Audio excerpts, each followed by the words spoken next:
This is Dr. Adrian Lopresti. Join me for Bioceuticals Clinical Mastery, the triad of sleep, stress and immune dysfunction on July 13, where I'll lead you through the various psychological, biological, lifestyle and environmental causes of sleep disturbances. I will also showcase the assessment tools that practitioners can use to identify poor sleep, as well as the evidence-based treatment options that I use every day for stressed, anxious and sleepless patients. Go to bioceuticals.com.au to reserve your place today.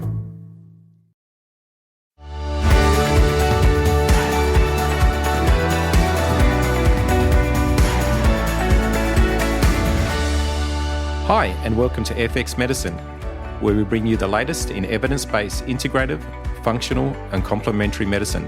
I'm Dr. Adrian Lopresti, and with us today is psychologist and best-selling author, Dr. Timothy Sharp. Often known as Dr. Happy, Tim is at the forefront of the positive psychology movement. He is the founder of the Happiness Institute and has written several books about happiness, including the Happiness Handbook and 100 Ways to Happiness, a guide for busy people. We are very happy to have him on the show today. Welcome to FX Medicine, Tim. Thanks for joining us. Oh, thanks so much for having me. Terrific. So, Tim, obviously today we wanted to talk about positive psychology and have our kind of listeners learn a bit more about the positive psychology principles and approaches when working with people with depression and low mood and anxiety. Can you tell us a bit about what positive psychology is and what are the associated principles of positive psychology? Sure.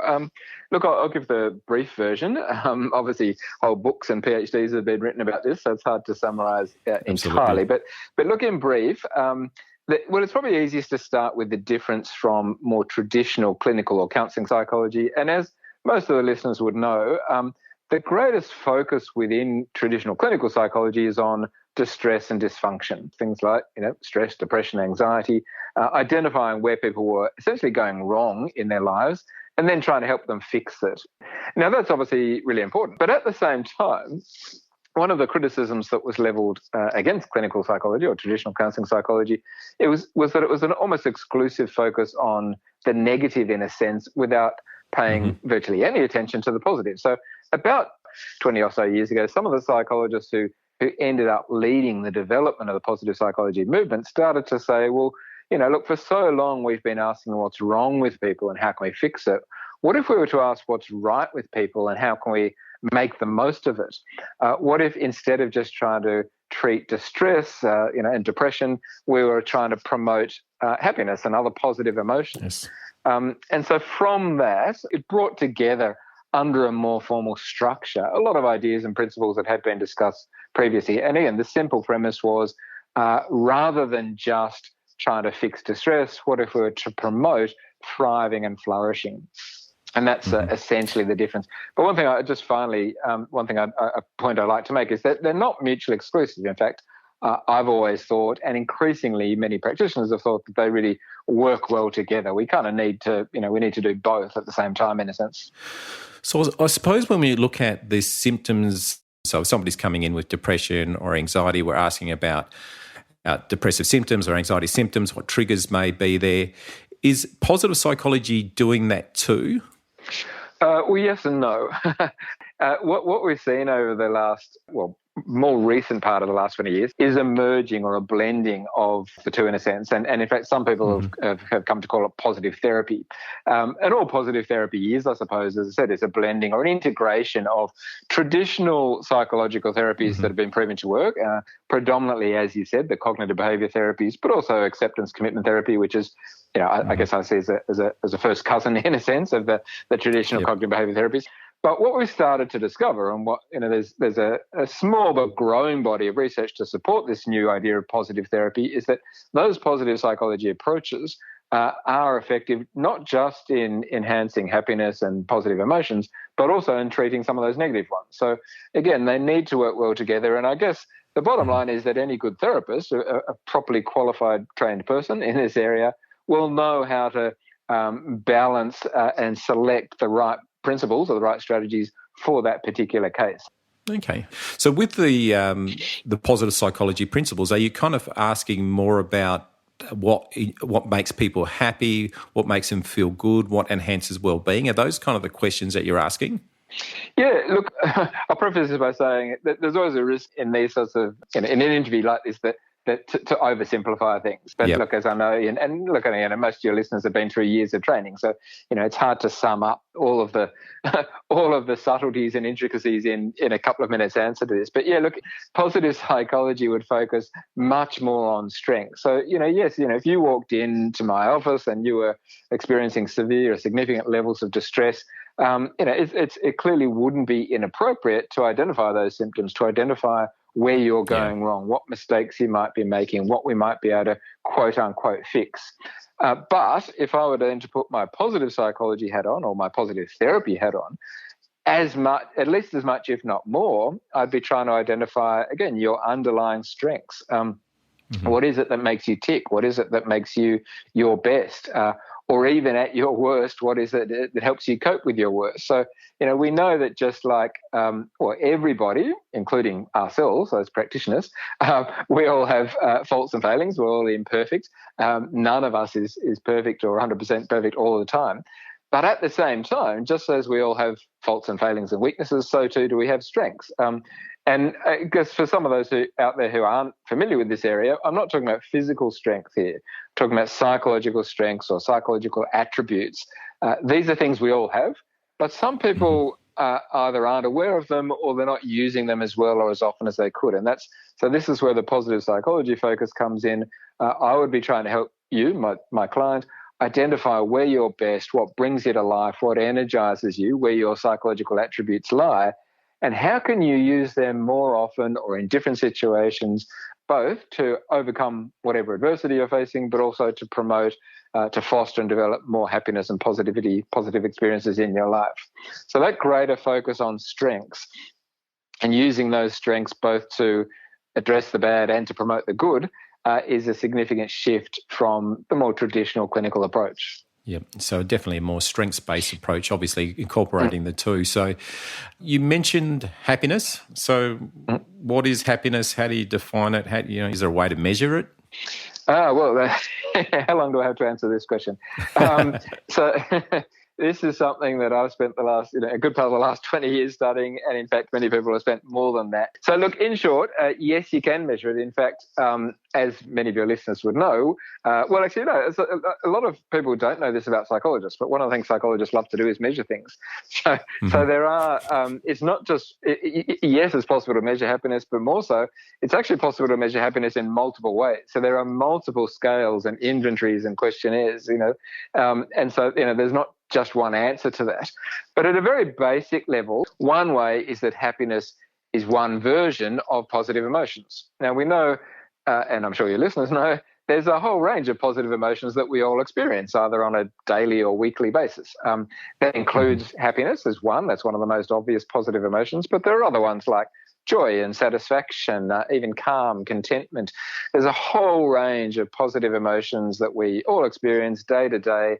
And as I said, happiness is one version of that. Positive emotions are really important for living a good, healthy life. But what positive psychology is really interested in is not just happiness in that, dare I say it, simple sense. Positive psychology is much more interested really in what we technically call thriving and flourishing, or in general terms, living our best life. Now, to thrive and flourish and live our best life, we need positive emotions. You can't live your best life without any positive emotions. That's a really important, fundamental, foundational component of thriving and flourishing. But there are also, and this is an important but, there are also several other significant components which are just as, if not more important. So just briefly, in addition to positive emotions, when positive psychologists talk about thriving and flourishing, they're also talking about living a life of meaning and purpose. Now, any of your listeners who have engaged in something meaningful or set and worked towards a meaningful goal will know that it's not always easy. In fact, sometimes working towards a meaningful goal can be bloody hard work. So there's blood, sweat, and tears involved. So as important as positive emotions are, they're not everything, because that sense that you get when you've achieved something really hard is just as important as the joy and fun that you get from pleasurable activities. So working towards meaningful goals is a fundamentally important part of living a good life, in addition to positive emotions. But so too are other things like, our physical health and well-being is just as important. Again, it's hard to be happy if you're sick and tired all the time. So, and as again, I'm sure many of your listeners would know that physical health and well-being and psychological health and well-being are intimately linked. In fact, I don't even like to sort of separate them because I think it's a bit misleading to talk about physical health and psychological health as kind of being separate entities. They're very intertwined. And then there's also things like, the quality of our relationships. So, happiness, real happiness and real thriving is not just about me. It's very much more about us. I guess it's about it's about connectedness, it's about belonging. The quality of our relationships is arguably the most important component of living a good life.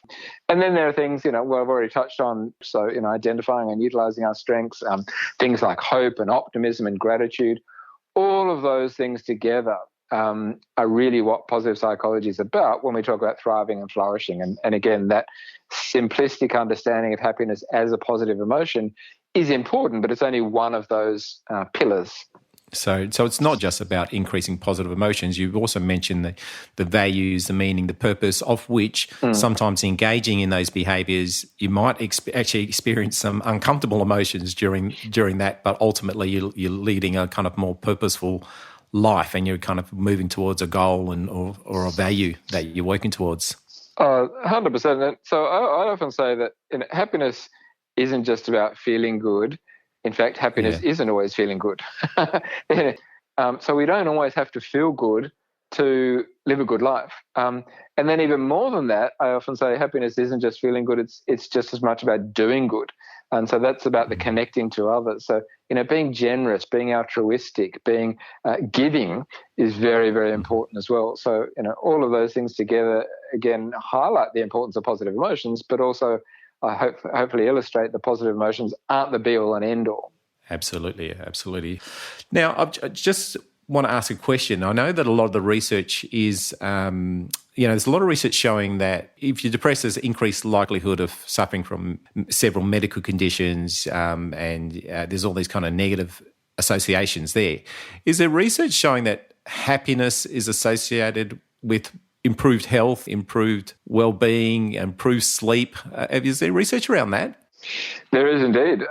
Again, two really important points there. You quite rightly say, well, not just depression, but any form of mental ill health is typically associated with physical poor health as well. We know that people who are susceptible to or who have or are experiencing some psychological disorder have an increased likelihood and more likely to experience other health problems. And in fact, there's some research that suggests that they're more likely to die younger. It actually affects your longevity. But you're quite right. I mean, so the flip side of that is that promoting more positive emotion, helping more people live better lives actually improves other aspects of their health and well-being as well, which is why happiness is so important. And I spend a lot of my time busting myths and misconceptions about happiness, because I think we see these discussions of positive psychology as kind of just a nice thing. It's just sort of maybe a bit of a frivolous aim. Well, okay, it'll be nice to be happy, and okay, it'd be nice if more people were happy, but is it really important? Well, the bottom line is, yes, it is important, because as you hinted at in your question, so I just want to clarify here, I'm talking about genuine, sort of authentic happiness here, not slapping on a fake smile. But the more people that are genuinely happier, then the more people who are genuinely healthier. And that has significant benefits, well, not just to their individual quality of life, but it also has implications for their family and friends and their loved ones. So that there's a theory within social psychology called social and emotional contagion. We know that emotions are catchy. So depression, for example, can spread throughout social and occupational networks, but so too can happiness and positivity, genuine positivity. So the more positive emotions that I experience, the more that spreads throughout, or not just my immediate family, but my social network, my family, my friends, and as I said, throughout all the communities with whom I sort of live and operate. So it's far more significant than many people realize. And even one could argue there are significant financial or economic benefits, because again, we know, the healthier I am, the healthier more people are, there are cost savings to our health system. Yes, absolutely. There are productivity benefits to organizations and to the economy. So, I think it is, again, more important than many people realize. So, I mean, obviously, I suppose mood is contagious, and if around positive people, we're more likely to experience positive emotions. So part of this is also, positive psychology, I suppose, is also about who you spend time with, what impact or effect they have on you and what effect you have on them. Would that be part of it too, when you're questioning some of your clients about who they're spending time with? Oh, very much so. Look, so sometimes I'm asked, what's the secret to happiness? And I'm always reluctant to answer that because there isn't a secret. And even if there was one secret, for me, it would be different for you. In fact, if there was a secret to happiness, it would be understanding that there's no secret.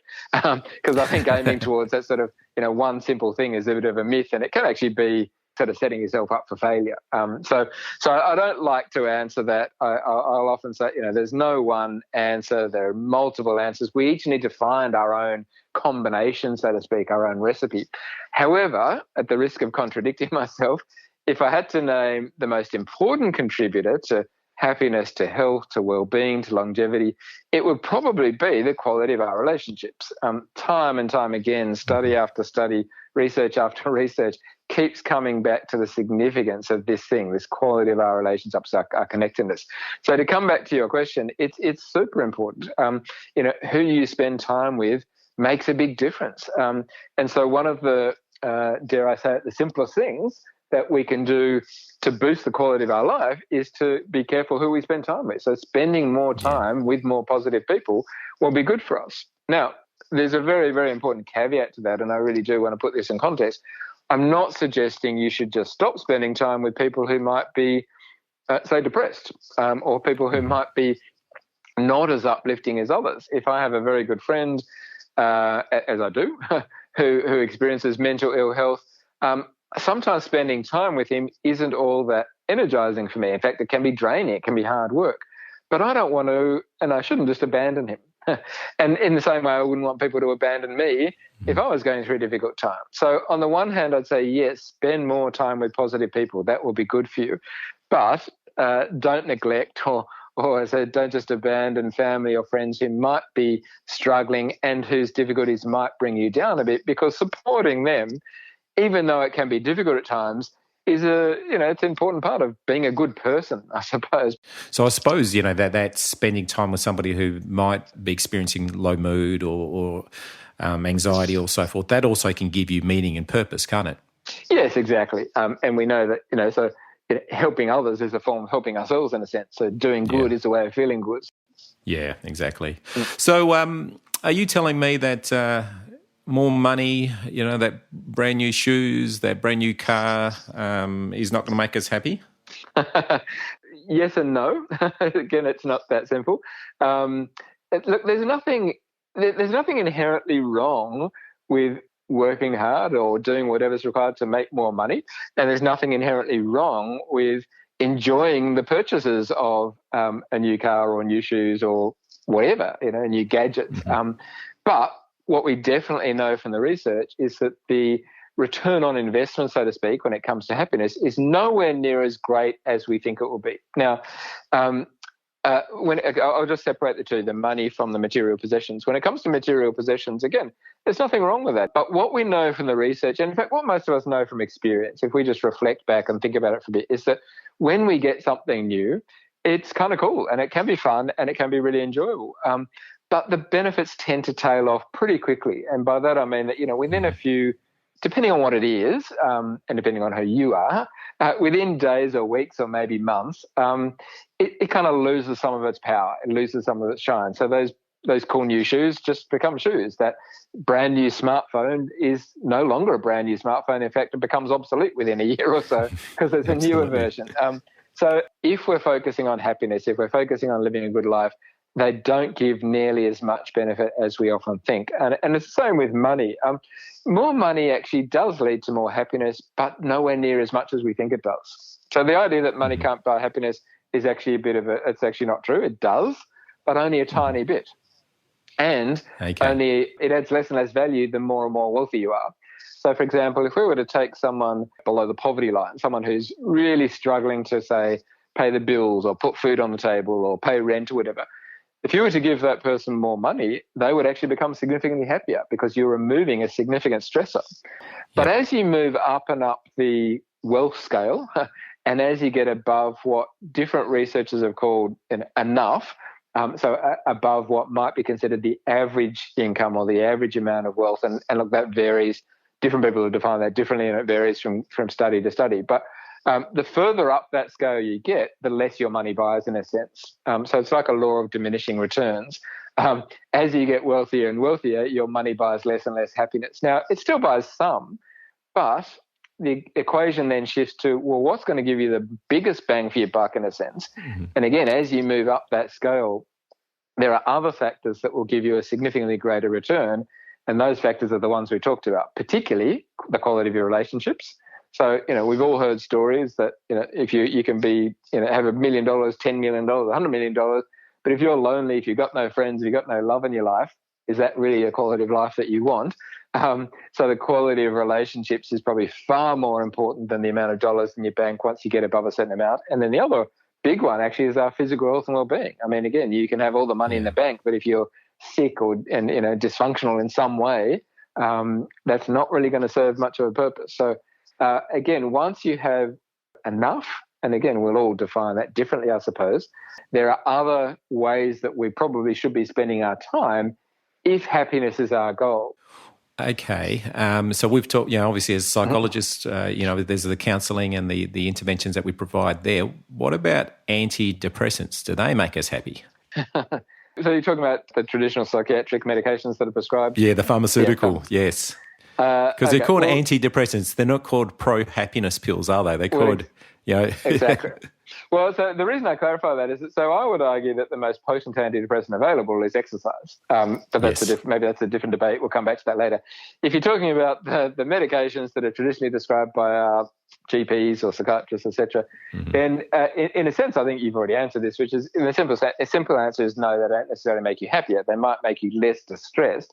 But this is actually one of the fundamental aspects of positive psychology. This is one of the fundamental mistakes, I suppose, that positive psychology has tried to remedy.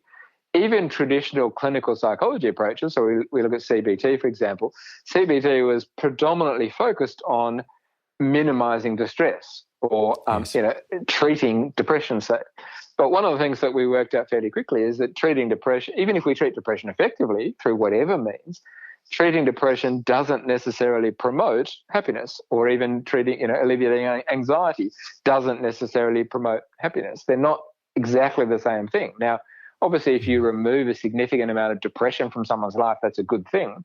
But it's not necessarily the same as promoting happiness. And if you were to think about the average person and their moods on a scale of -10 to +10, where -10 was major depressive disorder, serious anxiety disorder, etc., +10 was joy, happiness, etc. Traditionally, many people would walk into my office at -10, -9, -8, whatever. My goal would be to get them back to zero, no longer depressed. Once they got to zero, I was pretty much trained to say, see you later. My job is done. You are no longer depressed. You no longer have those symptoms of major depressive disorder or the anxiety disorder or whatever. But again, a lot of people will question, well, is that really enough? Are we really doing the best job we could? Sure, zero is better than -9, but why stop there? And that's where positive psychology came in and said, well, okay, helping someone go from -10 to zero is a great start. That's fantastic. And we should never underestimate the significance of that achievement. But what if we could then help them go from 0 to +10? Or at least, no one's going to be at +10 all the time, obviously, but at least to +9 or 8 or 7 more often. So again, to come back to your question, no, antidepressant medications aren't really designed to make people happier. They're kind of designed and used to make people less distressed. I mean, yeah, you're right. I mean, I suppose that if they do work, they're helping people go from -10 to 0, as opposed from 0 to 10. So I suppose what you're saying kind of fits really well with a lot of kind of naturopathic and integrated principles, because what they're often trying to achieve is not about reducing disease, but it's about promoting health. And obviously when you go see your GP, it's, I've got this wrong with me, can you take this problem away from me? But you're seeing your GP is not necessarily about, I feel pretty good, but I want to feel even better. And that's not the approach that's generally taken, even from a more medical-based approach. So this kind of fits really well with them. Oh, definitely. And, I think you've hit the nail on the head that it's not just clinical psychology. And I don't mean to be critical of clinical psychology. I mean, I spent a significant portion of my career there and it was incredibly satisfying. And it's a much needed profession that does fantastic work. But I do feel, it traditionally, it's sort of fallen short a bit. And, I'm extremely appreciative and a strong advocate of the, slightly more modern positive psychology approach to extend that above and beyond what it's traditionally done. But again, it's not just clinical psychology. Yeah. Our medical system is not a health system at all. It's a sickness system, as you quite rightly pointed out. And I think that's a major, major problem. So, many wellness practitioners, to use that sort of broad term, you're right, have been much more interested in health than our traditional system has. And I think I'm probably preaching to the converted here. I think many of the listeners would agree. But, I think we could all benefit from a system that focused more on health and wellness than just on sickness. I mean, that's not to say we should forget about sickness. Of course, we need to address that. But a greater focus on health and wellness and on prevention would, I think, make a massive difference in many, many ways.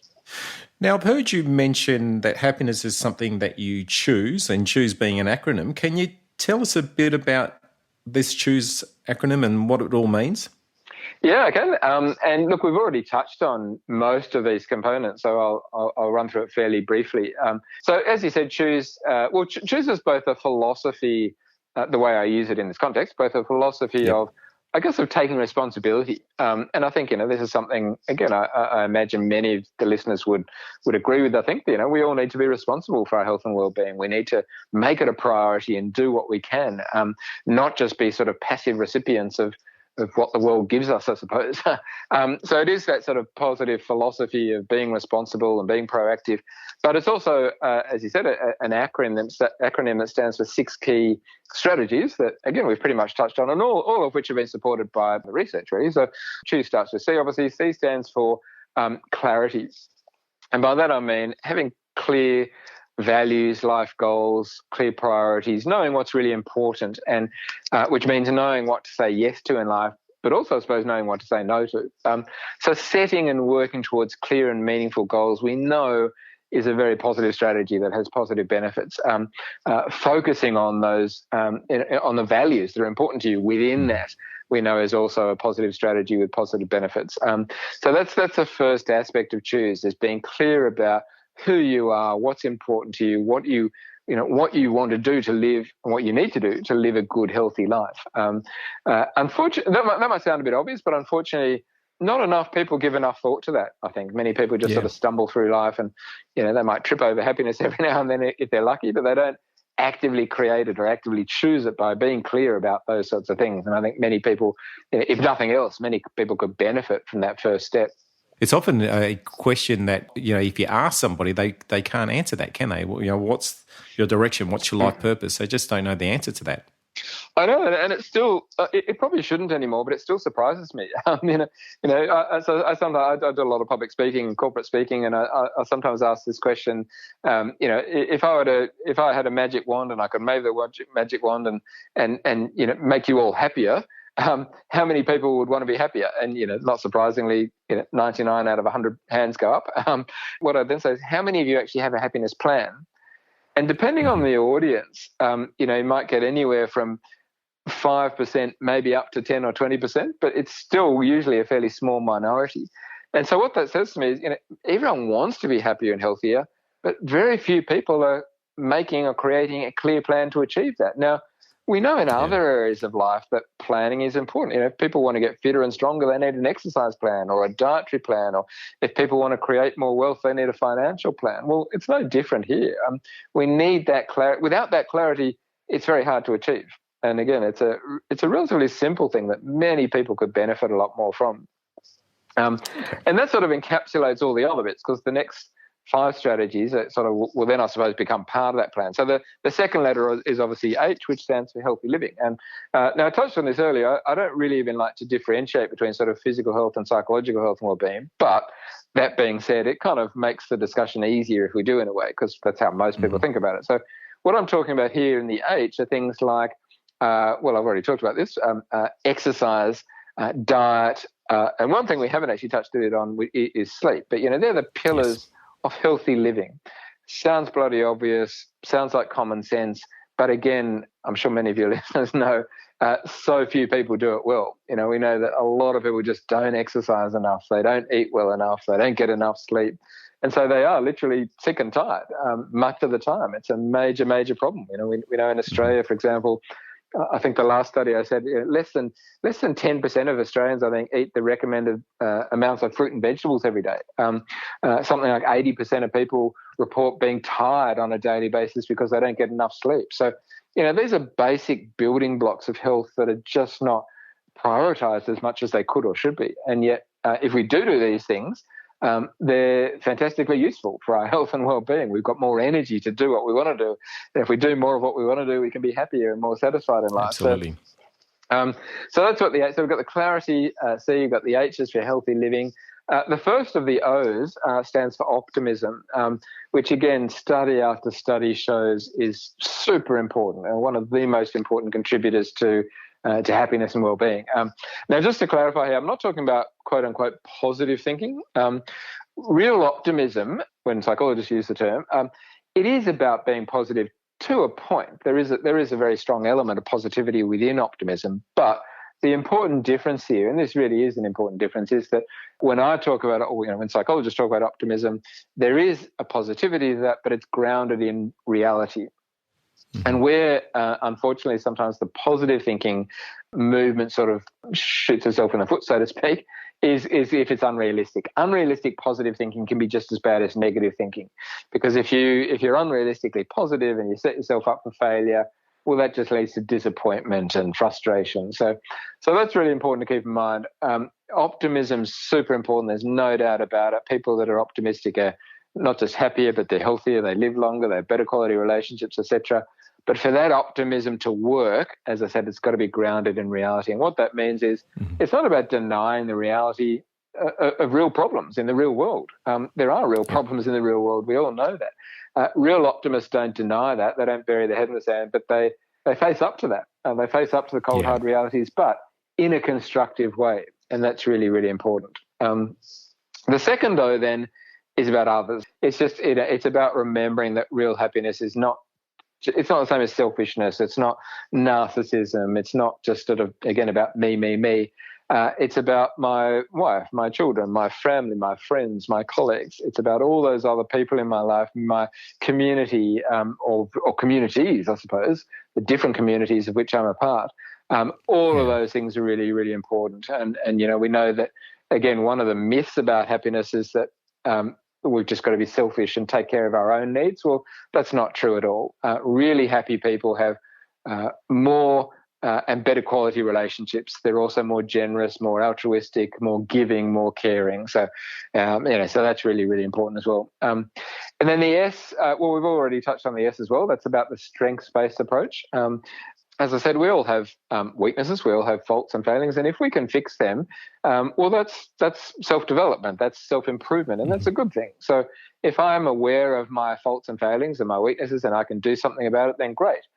But we shouldn't focus all of our efforts there. In addition to that, I should also be thinking about, and I'd encourage you and all of our listeners to think about, not just what am I bad at and how can I fix it, but what am I good at and how can I make the most of that? So identifying my psychological strengths.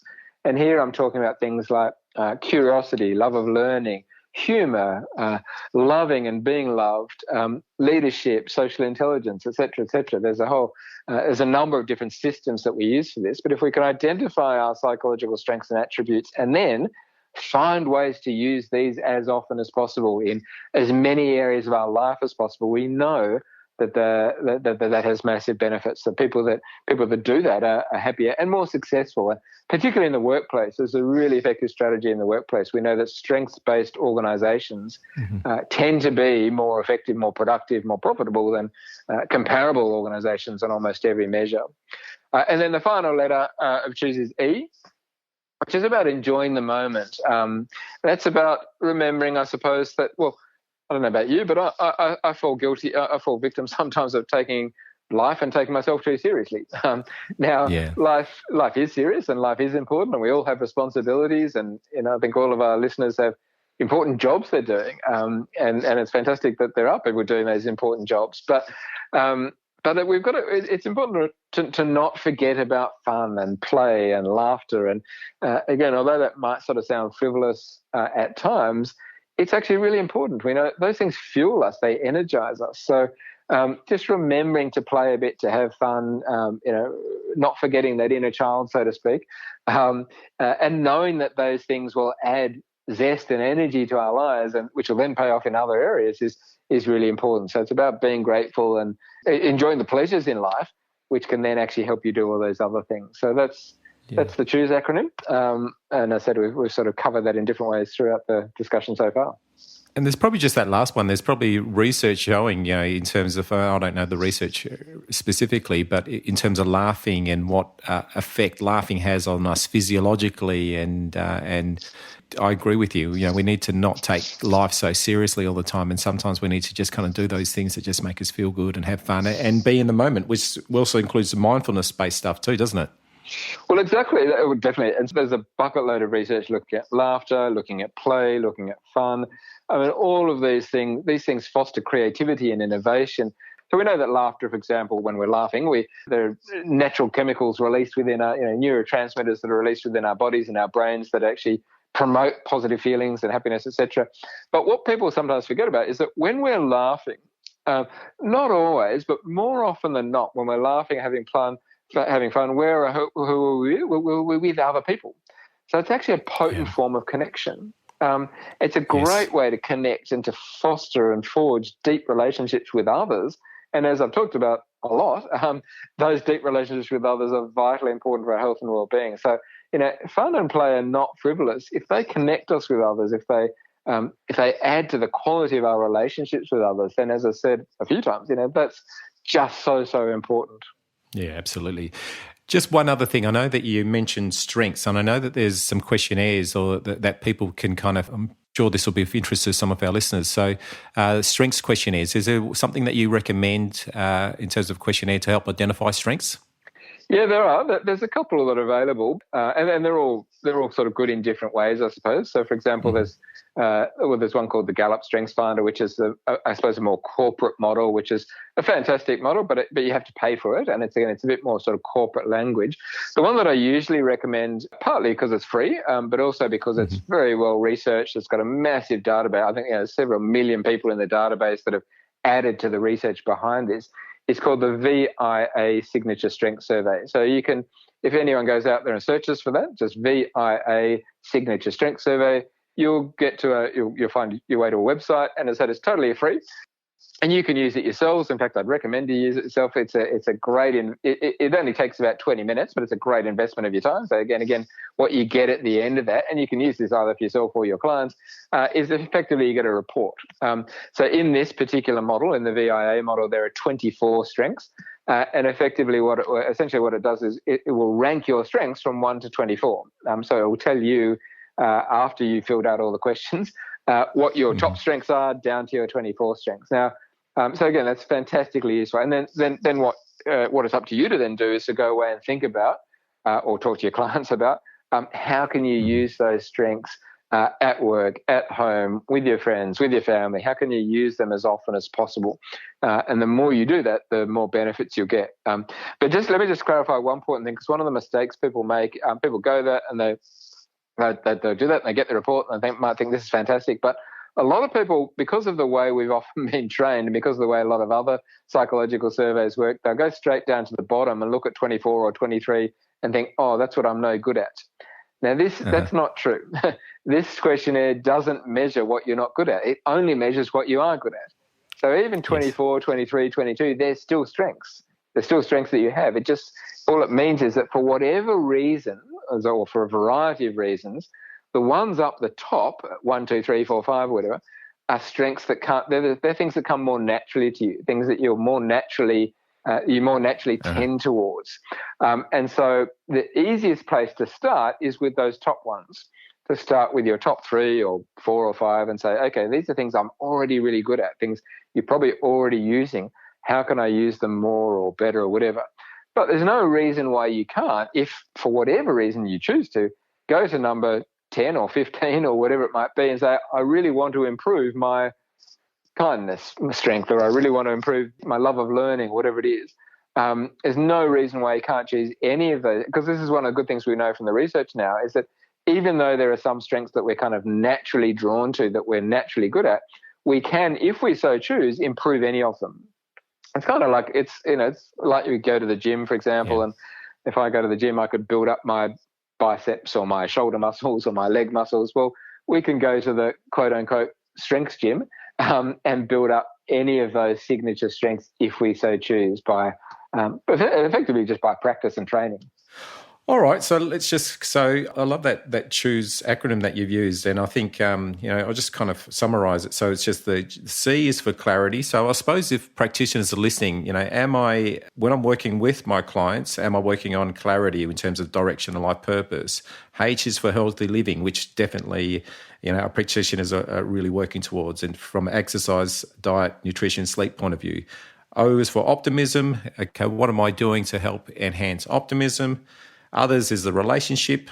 S is for strengths. Are we building on people's strengths and helping them identify those strengths? And then E is the enjoying in the moment. So I think it's a really great way for practitioners to kind of look at, when they're working with clients, thinking about that choose approach and then going, okay, which bits am I maybe need to concentrate a bit more on, or particularly need to work on with a particular client? Which bit am I neglecting? And really helping them to guide their interventions accordingly. So that's great. Thanks for that. Yeah, and just to add to that at a slightly different level, I've used, and I encourage people to use that sort of within the sort of therapy context itself. For example, one of the things that I started to do more and more towards the latter part of my career, I suppose, was to try and make therapy fun and enjoyable. Yeah.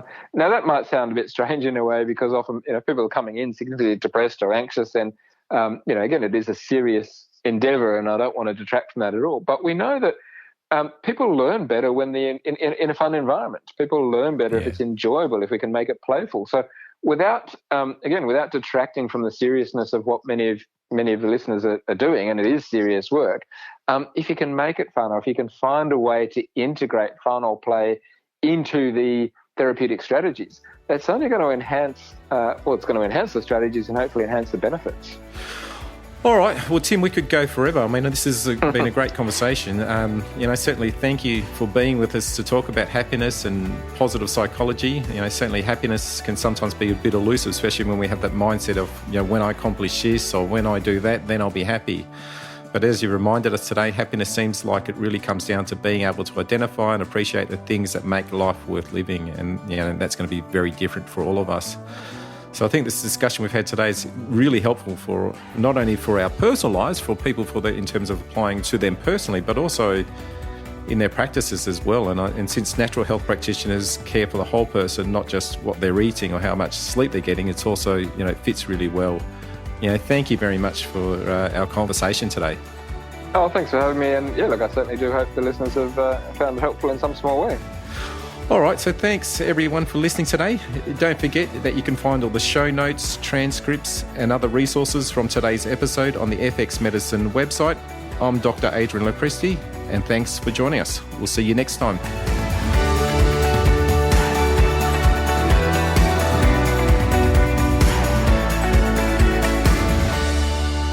This podcast is intended as healthcare practitioner education only, and it is not a substitute for medical advice, diagnosis, or treatment.